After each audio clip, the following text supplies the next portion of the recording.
What do you think of this image? Beautiful, isn't it? Wouldn't you love to go to this location in the Southwest United States, witness a sunset with this particular rock in the forefront? Be incredible, wouldn't it? That's what I thought. I didn't think that very long when I saw this image. In fact, I'm very frustrated with the images that are coming across my Facebook and Twitter feed. I really enjoy photography. I share a lot of my photography in the past, and as a result, I am shown or suggested photography places or photography sites all the time. More and more and more, I'm being shown AI generated images being passed off as the real deal. I got a big problem with this and I want to talk about it. I want to share with you some images, which I did a little bit of closer examination of and trying to show you like the real thing versus the fake thing. Some images are utterly fake. There's nothing about them exists in reality. Some are taking other people's photographs, using AI to alter them and not giving any credit to the original photographer. So let me show you some of these images and let's talk about this problem about AI generated images distorting our perception of reality. I titled this video, Even Better Than the Real Thing. And the answer, of course, is no, absolutely not better than the real thing. Sure, it may look wonderful. It may look more spectacular than anything you've ever seen, but it's not anything you can ever actually see. Well, let's talk about that a little bit more coming on up.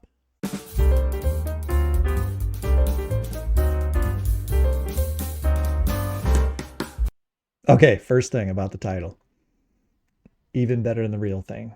How did I come up with that? This image is a clue, and this image is real. I know it's real because I've been there. More about that a little bit later in this video. All right, let's get to it. Here's a couple images. Wonderful pictures gracing my computer screen.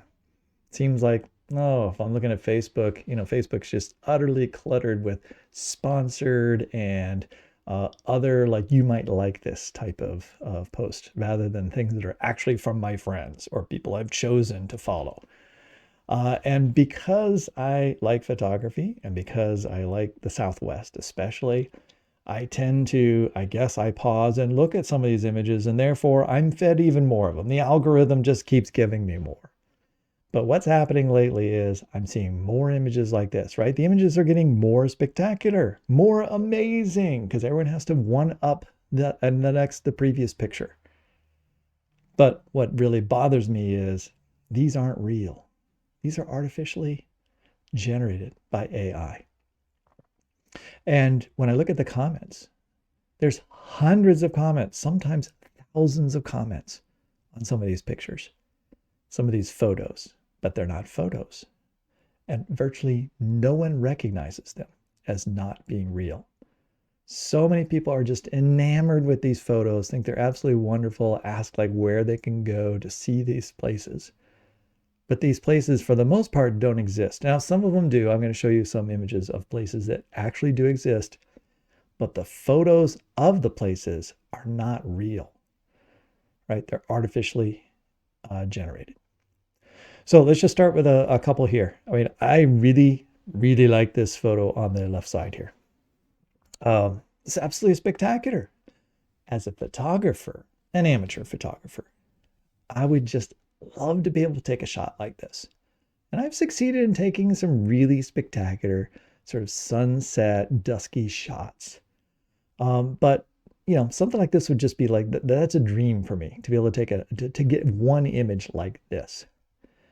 When I look at this, it's not real. And it just offends me as somebody who spends the time and the effort to take photographs because you have to prepare and you have to spend a lot of time getting to the exact right location and hope that the clouds are right, that the sunset is right and all that. That's why it's an enormous amount of effort and why it's so satisfying when you finally get the shot. And here's somebody sitting at a computer screen who's just telling artificial intelligence to generate an image with a couple prompt words and then representing their work as a photograph. And that's the thing that's like the worst part of all this. is not even admitting that this is artificially generated, but trying to take credit for the image as if they've taken this photograph. Now you might wonder, how do I know when I look at an image like this? If you saw an image like this, wouldn't you know, it looks pretty real. It looks like it could be a real scene out of Arizona or Utah, or something like that. Now I've zoomed in on this particular image because on some of these sites, they do mix in a few real pictures with the artificial ones, making it even more complex, right? More confusing. I've zoomed in on this one. So for example, if we were to zoom in on that truck right there, one of the mirrors is offset and slightly indented into the truck. The actual headlights aren't quite right either. And then if you zoom in on the road, the tracks that are on the road are nonsensical. It's not like what it would look like if many other people had driven on that road. There's lots of tracks that don't match, and they're not really tire tracks. Then in the rock layers, if I zoom in on the rock layers, I realize that some of the rock layers don't make sense in terms of because this is really a horizontal stratification of these layers of sediments. And yet they have some of them crossing over each other, and that wouldn't be true for this particular rock formation at this particular location, if it were a real location. Okay. All right. And then this other image, well, this one's more obvious. I would hope, except that I've looked at hundreds of responses to this image. Incredible sunset in Arizona. And this is the particular Facebook page that I'm going to call out, all right, for this misbehavior, all right, misuse, or let's say for their deception. Hundreds of responses to this image, incredible sunset in Arizona. Wonderful image, incredible sunset. Can't believe you got that shot. Beautiful photo. And the site itself, or feel the nature, responded to many of these, like, thanks, like, oh yeah, like, have you ever been to, have you ever been to the desert, or just throwing out little responses, never admitting this isn't real, right? This is a fake image, utterly fake image. I don't think this is someone else's image that they're distorting using AI or adjusting. This is completely made up with artificial intelligence. The saguaro cacti, the arms are all off. And then if I zoom in on the cacti themselves, just biologically, what their distribution and how they're in this picture don't really make a lot of sense. And the large cactus in the foreground doesn't make any sense. It's too symmetrical. But there's many worse examples than this, right?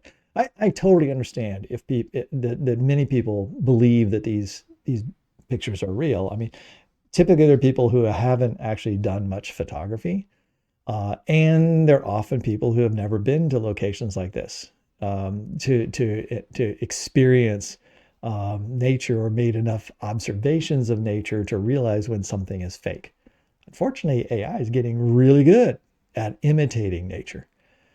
And given where it was just a couple years ago, like Dolly and some of these programs, how far they've come just in a couple of years, it's not going to be long before I'm going to have a lot of difficulty knowing what's real and what's fake. Here's another image I just saw just a couple days ago as well. So I shared one of these on Facebook and complained about it. And then since then, of course, I've been seeing a lot more because, of course, I clicked on that particular image, take a look at it a little bit closer, and then now the Facebook algorithm thinks that I want to see more from feel of nature. And so I'm seeing lots more of their images, which led me to making this video because I saw so many. I just felt like I had to say something about this. Let me zoom in for you on this one. Yeah, look, you get a little closer up and you see these saguaro cacti. Yeah, that's a typical glitch for an AI generated image. And you see there's just an overall lack of detail when you get up close, and it's typical for most AI images. And again, as I said, as these machines get more powerful, as these artificial agents get more powerful, and they can get more detail, it's going to be more and more difficult to pick out these fake things. So here's the Facebook page that I'm most concerned about. But this is not the only one. I've seen fake images presented as real natural landscapes from multiple different places. Now, sometimes they're picking them up from a couple places like this one. I have seen images that this site has shared, right, acting as if it's their image. And I've seen that same image shared by others, right? Not knowing that they're sharing a fake image. And you see, they have 145,000 followers and 36,000 likes to this particular site. Beautiful nature videos and photos every day from the USA, right? Follow the site and they're going to show you a beautiful image from the United States, somewhere in the United States, some natural image somewhere every day so you can enjoy nature from your computer screen. And then, you know, they've labeled themselves as a photography site. All right, so let's get to a couple other images. Photo of the day from Arizona. Now, this is not shared by, what was this site? Feel the Nature. This is shared by the geologist. Now, it's actually not shared by the geologist. It's shared on a site called The Geologist, in which other people can share their geology images. And so they shared this shot. Well, I recognized this picture because it was shared by Feel the Nature just the day before. And so somebody thought that was great. And I looked at this image and I saw that it had 20,000 shares. 20,000 shares. 20,000 people shared this image because it's like, this is a spectacular image. I'm going to call them a photo because they are calling it a photo. And when people share it, they think they're sharing a photo. And so here's this photo of the day shown on The Geologist. Now, I do want to point out that you might think, some of you might think, oh, that's got to be fake. I mean, look at that rock. How could it be standing there like that? That can't be real. And so you might just object to like the basic physics of this. Like, I just sense there's something wrong here because I don't think a rock that big can stand on a little tiny stool like that. But in fact, there are many, many rocks on this earth, right? Or I'll say rock formations on this earth, in which you have the erosion of the base of some pillar, leaving these amazing balancing rocks, right? This is a real image, right? From Wikipedia here on the right-hand side. Well, I guess Wikipedia could have a fake one, but I've actually seen this particular one in many other locations. So I know it's the real deal. Right? And you can see how similar these are. Now, probably when AI is asked to generate an image, a southwest scene with a balancing rock, with a glowing sunset, right? Some kind of prompt like that. AI is actually taking, some AI images, some AI engines are taking and looking at many, many, many images, right? Real images. And from those sort of gathering ideas, I guess you could say, in order to generate its unique image from that. And so you can see where this might be one of the models, right, for generating this other fake image. All right, so now this goes back to this is the original image that I saw that I really started thinking about this. And this didn't bother me in the sense of like, yeah, you got this little pedestal and you have this huge rock on top. That didn't actually bother me because, like I said, I already know those are real. There's many, many of them across this earth of ours. But it was the cacti in the foreground that are just so fake. And then there's also things about the lighting in this one and so forth that just don't quite make sense. And that's a kind of like just an automatic thing for me because I've done so much photography. So I've spent a lot of time thinking about light, right? You know, I'm very particular about shadows and positioning and the background and all that, right? So when I see photographs, I always think about like, how did they get that shot? And so it becomes really apparent to me when something's unrealistic. It's like you can't really make that shot, not at least without a tremendous amount of Photoshop help afterwards. All right, so let's just look through a few others, and then I've got some other things I want to show you. This was one from yesterday. All right, another Arizona scene.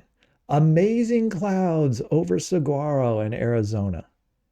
again, the saguaros are really not very natural here.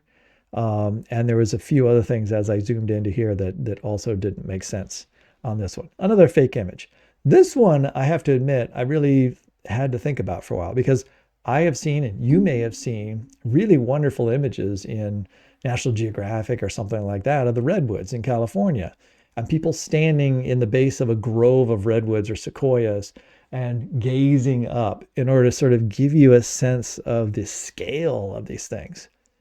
And when this particular Facebook page shared this particular image, they even talked about, oh, redwoods can grow to this tall. And they gave you like some interesting facts. And it's like, isn't that wonderful? Nature's awesome and all that. So it's like, I don't know. I feel like think they're doing a public service by sharing places that are kind of real places, and they're sharing real facts about things. But the image they are associating with it is fake.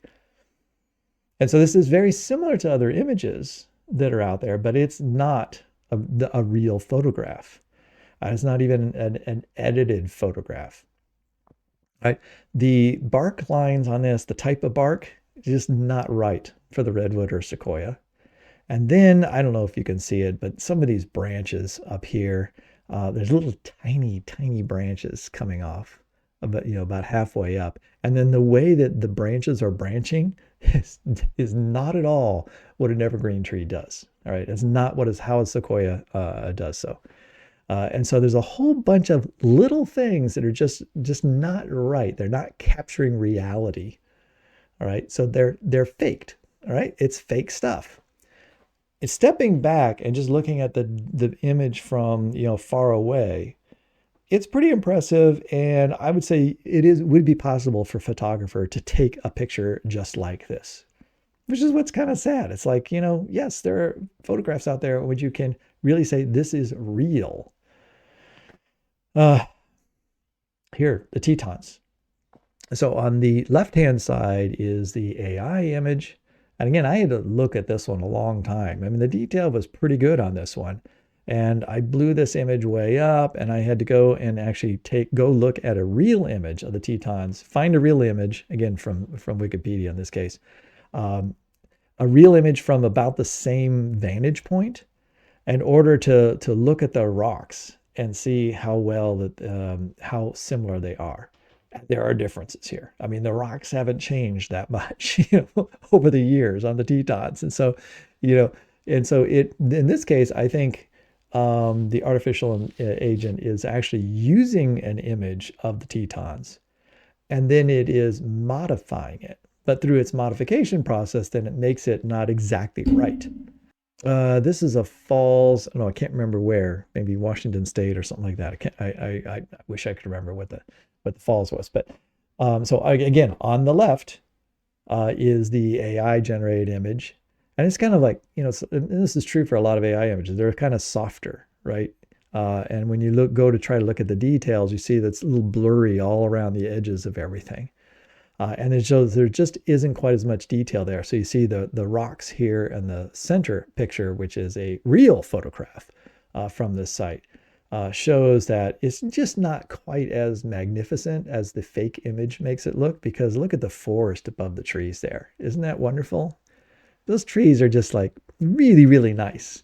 Whereas in the real world, right, unfortunately, as a photographer, you got to deal with what's there. And in landscape photography, it is so hard to find, to get that landscape to have like everything just the way you'd want it. This is a sort of well, it's not actually Norman Rockwell because he didn't really do landscapes, but the idea, like the perfection of it all. Havasu Falls in the Grand Canyon, definitely on my bucket list of places I would like to hike. I've mapped a trip out multiple times to do this hike with my sons. It's just never quite worked out.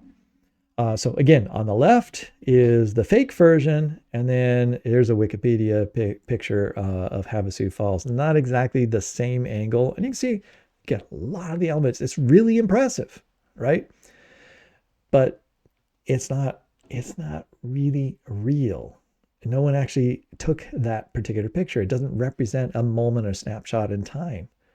It's a faked image. All right, so I just want to, I decided I would take this opportunity since I'm talking about photography to say that I've done an enormous amount of photography. I haven't in the last few years, and I'll mention why in a few minutes, but um, I have most of my, what I think are some of my best images stored on my photography site, which is at beachnutphotography.com. And that site's called Portraits of Creation. It's mostly landscape, all right, nature photography. But I have lots and lots of, I have thousands of pictures here. And all these pictures have come out of my Nikon camera that, and have been processed, right? I just want to say that right up front. You don't take a raw image out of the digital camera. Um, and it's always going to require some kind of processing, right? There's going to be, got to get rid of the warpage from the lens. There's going to be some color modification that needs to be done. There's going to be a number of different adjustments that I do. But my particular philosophy is that I don't want to overrepresent what I actually saw, right? The image that comes out of a lot of your cameras, well, the thing is, a lot of cell phones do a very good job of capturing the overall, like the colors and the vividness of a particular scene, much better than actually, you know, large format digital cameras with large lenses like I have. And so I have to do some modification or to get it back to that point of that's what's there. Now you can because you have so much information, so much more information than you do with a cell phone shot. So you can't really blow your cell phone shot up as much as I can enlarge my pictures and work on them. But my philosophy is to not, you know, over accentuate something. I don't delete stuff, right? I don't Photoshop out elements that are in the picture. The picture is what was in that scene is in that scene. I might bring out shadows. I might create, you know, darken some portions of it and so forth in order to give the photo balance. So there's modifications that are done. I just freely admit that. But they're of real places and real things, and that is the information that I have that actual information that I'm extracting and that I'm using to modify. All right, so and this just gives you a smattering of some of my photography. Here's some more. This is in the my trip out west I took with my two sons, and we took a trip all the way around the Grand Canyon. And I did a whole bunch of photography all the way around with them in January a couple of years ago. And so I have a whole gallery of my images from there. And that's relevant to the next thing I want to show. I want to show you is, so let me go back and let's take a look at another image from this same Facebook page, and one that I've seen shared by multiple people talking about how awesome this image is, right? How ethereal it is, and like you got the haze there, and the sunrise hitting the top of this, and I think some of you probably recognize where this is. This is a real location, all right? This is Angel's Landing in Zion National Park. And so this is the trail that leads up this thin spine. All right, you have to walk up this thin spine here and then climb all the way to the top here. And the landing is up here. That's Angel's Landing. And when you're up there, you can look down through the valley of Zion National Park. It's a spectacular view up there. Now, I've actually not made it to the top of Angel's Landing. When my sons and I were there, we we climbed all the way up to the platform that then leads to the spine that goes up to Angel's Landing. But it was January and the conditions weren't really that great. And so we decided we wouldn't go all the way to the top. We went back down. But my son went back just before Christmas this past year with a couple friends. One of their goals was to do Angel's Landing, and they did it. Here's just an image that he took. So this is a real picture, okay, of Angel's Landing. They're getting ready to start on the path that goes up to the final Angel's Landing point. But let's go back to our fake image, because I knew right away. I knew right away this was fake. And again, there are thousands of comments, literally thousands of comments. And as I scroll down them, maybe one out of every 200 comments will mention either this has been excessively photoshopped, like they've added elements, they added the sky, they did things to this image such that this isn't really, you know, this is beyond just like I took a picture and I'm accentuating something in the image that I took, right? I'm readjusting the color or something like that.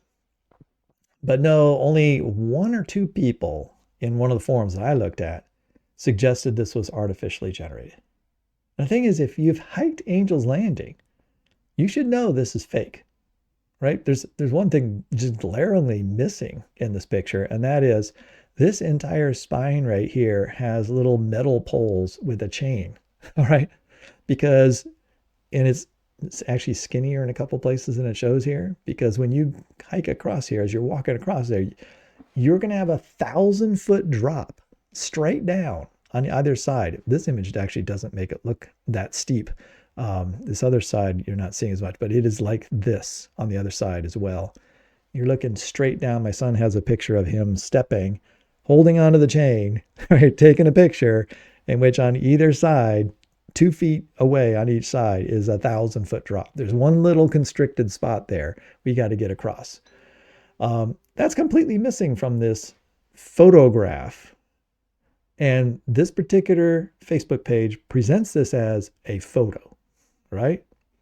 Beautiful photo of Angel's Landing hike. There's other issues with this, like looking down in the valley. There's no road down there. There's very clearly a road in everybody else's actual photographs. There's a road coming up that valley. No road in this particular picture. All right, so fake, fake, fake, fake, fake. But really, really beautiful. It's hard to get a really amazing image. You have to be there just at the right time. We're there, we get to the top around noon. That's a terrible time to take pictures. You really want to take your photographs sometime in the early to mid morning or late afternoon. When you get that sunshine coming straight down on you, it really washes out the color, and it's hard to get that color back. You have to do a lot of manipulation, and it will never really look all that authentic. But the morning and evening light will bring out the colors of the rocks. All right, so this image is, to me, kind of washed out. I'm not really like excited about this image. We just, I used my tripod, took this picture of us. And that's one landing here. There's 1,000-foot drop right behind us. And then you have to hike all the way up to the top of this thing up here. Oh, by the way, all right, so here's us standing actually at that same location where we're standing. If we look down behind us, this is what you see, because that's what we hiked up. All right, hiked up this whole trail. So you can see these people here on the switchbacks, and they get smaller as you go down, just to give you the feeling for how it's really hard in photography to capture depth, all right, and distance. And so you need images like this to do that for you. And what you have to look for is you have to look at, like, here's a person down here. All right. I mean, you can probably barely see it, especially if you're on a phone. There's a little tiny speck right here. That's a person, and they're even smaller down there. So that gives you an idea that this is about 1,000 feet of elevation change that you had to hike up. And then there's an even steeper set of switchbacks right before you get up to where we were. And then you have to climb up another 500 feet to get to Angel's Landing. So it's an intense hike there. So before I go on, let me just say a couple other things about, because what I'm going to do is I'm going to show some of my pictures. This is just an excuse for me to show some of my actual real photography and see why I get upset about fake photography and just using a computer to generate your images. But I think at a root level, what bothers me is that it's really a diminishment of the actual natural world. Right? A lot of these fake images over accentuate stuff and make them more dramatic than probably most people are ever going to be able to witness. I mean, there are spectacular places in this world. There are spectacular moments in time which make for incredible images that are absolutely real. But I don't want somebody going to the Grand Canyon or Angel's Landing or something like that, thinking in their mind, an artificial generated image, and they get there and it's not quite as vivid, right? It's not as spectacular as they thought it would be. And so you set up these false expectations for what the world is like. And I think it's kind of sad that a lot of people have never been to places like this to actually see the real land, and that's why so many people can be duped by these images, because they don't recognize them for what they really are, because they don't know what they're also have seen images in movies and so forth like that. And of course, they're always picking the best, most awesome shot with sunrises and sunsets and all that other stuff. And so we kind of feel like, oh, if I travel west, every moment I'm going to look around. That's all I'm ever going to see. Don't get me wrong. It's incredible. There's so many incredible places to go and see in Southwest US and many other places in the US, but I'll show you some of my Southwest shots. I think too that the ability to take photographs is really a lost art, and I just worry about what's going to happen with photography. It's going to be really, really hard. It's already very hard for photographers. There's only a few serious landscape photographers that can make a real business out of things. And if you go to, photography shops in places like Moab, Utah, or something like that, you go to galleries, which I have gone to many galleries to see people's photographs, printed on metal prints and so forth like that. They've expended an enormous amount of effort, right, to get that particular shot. They've had to hike, maybe they've had to camp out, they've had to get up in cold weather in order to get to be there at that very moment. And most of the time, it doesn't work out. And so that's what you don't realize when you're buying a photograph, and and the printing process and the expensive equipment in order to take it, to give you that amount of detail. It's a huge amount of effort and labor of love on that particular person's part. And so that's why the expense of real photography, if you're buying photographs. All right. But AI stuff is getting to the point where people are buying AI images because of how awesome they look, but they don't represent real things, right? And I think what makes it even more real is the person's effort doing it, right? The person who expended that effort to go and get that particular picture and can tell you about the experience of it that goes with that image. That's what's missing. One of the many things missing with artificially intelligent things. So I think it just cheapens the entire art of photography. Now, I admit I have not picked up my good camera in quite a while. I used to enjoy going out and early in the morning, and just like that was my time of solitude, to do macro photography, do some kind of landscape photography, to challenge myself to say, like, I'm going to go out and I'm going to try to get like one good shot. I'll go to a location, doesn't seem very promising, but I want to find something that I can get an image of. And that was really cathartic for me for a long time. But honestly, cell phones take such good shots, and I would share those images. It's like, wow, that's really amazing. But now it's like almost anybody can take a picture that's pretty good. There's still an art to certain forms of landscape photography that still require a better camera than a cell phone camera. Especially since we're all sharing stuff on. I guess the problem is, sorry, tangent upon tangent.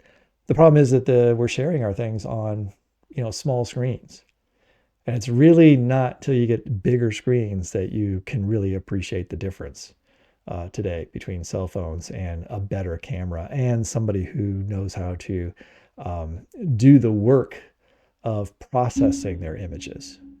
There is a place, there is a time and a place for using, I think, these artificial intelligent agents in order to edit and create images. And I've been using them, right? I'm not thrilled about how they're used, but that doesn't mean I am myself am not a user. Some of my cover art for my YouTube videos is generated by AI. And I've generated other images even for my class through AI. If I just need an image of some particular thing to illustrate something.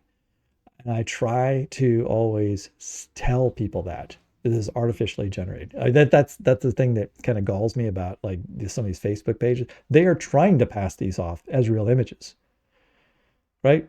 They're not saying, hey, these are all artificially generated. They're really awesome and you can enjoy these for what they are. No, they try to pretend as if they're actual photographs. And they don't give any attribution to who took the photograph. So if they don't do that, the assumption often is by the person looking at them, oh, you took that photograph. You expended all that effort to get that photograph when they didn't. Um, so it's just more of the alternative facts and the fakery of this world and how non-real things are blending with reality to the point where nobody knows what's real and what isn't real, right? It's sort of like what's true and what's not true, right? The lack of our ability to value truth, right, is so upsetting. And this is just displayed here in images, in image form. Now, I'm not going to make any claims that like this particular image is a great image. I'm just showing it because it goes back to my original like um, even better than the real thing, right? Are fake images even better than the real thing? Well, many people seem to think so because they ooh and ah over these images that are shared on the internet. You can get more clicks and more likes by sharing an artificially created image because they are more dramatic. They have more, they feel like they're more real, even though they're fake. So anyway, my reference to even better than the real thing, of course, is a reference to a song title by U2. So here is a real photograph of me sitting on the U2 Joshua Tree that was on the cover of the Joshua Tree album. All right. It's been dead for quite a number of years, right? And it's fallen down and it's decaying there.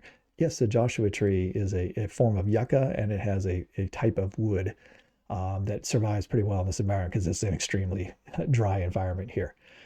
And this is just outside of Death Valley. So I've been there actually twice, and um, you have to hike out to this particular location. And I took my sons and we found it the first time, this particular spot. And so again, here I am. There's the Joshua tree in the foreground. There's a couple living Joshua trees there in the background. And then what's way back here is the Sierra Nevada mountains. Um, and so we're in California, just over the border from Nevada is where this particular location is. So it's not actually in Death Valley, the national park, but it is really, really close to Death Valley, which has a lot of Joshua trees in it. And then, of course, rounding out the experience, since we're in Death Valley, we went ahead and went up to a particular lookout point that looks down into the deepest part of Death Valley, the part that's below sea level. And we, I used my tripod with the three of us to try to reenact the cover shot from the Joshua Tree album by U2. So that's us pretending to be three members of the four-member band of U2. There's my son climbing up a fossilized sand dune, right? This is near Page, Utah. And this is one of the dams in the background here. Love the color. All right, this is actually evening, so it's actually going to sunset is about probably only a half hour away, and that really brings out the orange and red colors of the sandstones in this particular area. This was maybe 100 yards from that previous shot. Oh, actually, I think my son was climbing up this particular sand dune, this fossil sand dune in the background here. And while I am exploring some other areas and found this nice little pond there and the reflection. So here we are, almost sunset, and this is very, in my editing, this is trying to capture the sense of exactly how I felt I saw this particular spot, this particular sand dune. And you can see the layers of sand here, and you see how they're interbedding, the interbedding it has. So it's sand dunes that are being pushed and they're being flowing basically onto other sand dunes, and all that is captured then as rock now. Here I am in this is Lone Pine, California, and this is where oh man, a bazillion different westerns have been shot because the background, of course. And those are the Sierra Nevada mountains. This is in January again. Here we are in Death Valley, so there's actually a little bit of water in the lake that's at one of the deepest portions of Death Valley. And so I caught this shadow, or this, sorry, shadow, this reflection of the mountains on that lake. Here I am at, this is Saguaro National Park. I took my wife and a couple other kids out for a tour of Arizona. We just drove all around Arizona for a week. Did a ton of photography there. What you can't see in this image very well is that what's behind me at a lower elevation is an entire forest of saguaro trees. All that green stuff out there, it's all, not all, but a large portion of it is saguaros. And then finally, this is an image from Sedona, Arizona. That's my daughter and myself standing on an arch that we had hiked to, took a couple mile hike to get to. Yeah, I'm just not thrilled about this whole use of fake imagery. It's deception. You know, if I'm fine with somebody making AI generated images and sharing them, and it's like, wow, look at this really interesting image, you know, that I generated with AI. And I was like, yeah, that's kind of cool. But that would be like an artist. I mean, I guess there's some similarity to maybe a painter or an artist saying like, okay, I am, through the use of my description, I'm guiding the computer to come up with an image with certain characteristics, right? And those characteristics fit a certain ethic, a certain feel that I like, an ethos, right? That I'm generating. And maybe I learn to generate similar types of images all the time. So that's sort of my art form. All right, I might not appreciate that very much, but there might be others that do appreciate that. And I'd be fine with that as long as you are being upfront with what you're doing. Like, this is my art form, this is how I'm generating it. And my art is the ability to get AI to generate these styles of images for me. But to lie about it, because that's what this Facebook page is doing. They're lying, right? And even in their comments and responses, they're not admitting what the image is. They continue to pretend like it's a real photo. And that's, again, that's the thing that upsets me the most about these things. So my Facebook feed, unfortunately, is totally full of this stuff now because I've been looking at it for the last couple of days. And as a result, Facebook just thinks I want to see more of it. And I'm getting flooded with it. Now, I will note that that image that somebody shared from this one Facebook page, it almost always shares fake images. And then other people share it to other photo sites, right? Other photography related groups. People who know photography look at that and tell them, you know, and that's unfortunate because the person probably is really excited. Like, this is a really cool image. I want other people to see it. Right. And so they share it thinking they're going to get lots of people who are going to give them lots of love. Like, oh, awesome image. That's really great. And what they get is a bunch of photographers who have to tell them that's not real. That's fake. You're sharing a fake images, you know, and claiming it's real. And I'm sure that makes some people feel bad. And so this is where we are with social media and the sharing of information these days. Being able to tell the difference between real and fake is a critical tool. And it's something that I find really important to impart to you, or to my students, to have us think through what's real and what isn't, and how to identify that. What are the tools we need to identify fake things? And for me, part of the tools is just knowing the world around you. Like having a sense for, I mean, if you understand biology, you can pick out a lot of fake images because the artificial agents don't really capture real biology well, right? They're trying to emulate things they've seen as biological or living things, but they miss out on things if you understand the biology. Same thing with geology, right? They're constructing a Southwest scene, but they can draw out layers in rocks in different colors and different things that really don't make sense in geological context. So arm yourself with some basic tools to be able to critique the things that you see are really important. Just like it's important to be able to critique people's ideas that they share, because you have knowledge, you have information, you are able to find sources and vet sources. And so this is a matter of source vetting as well. I'm going to probably tell Facebook I don't want to see anything from these groups anymore. So hopefully I can get rid of most of this out of my feed.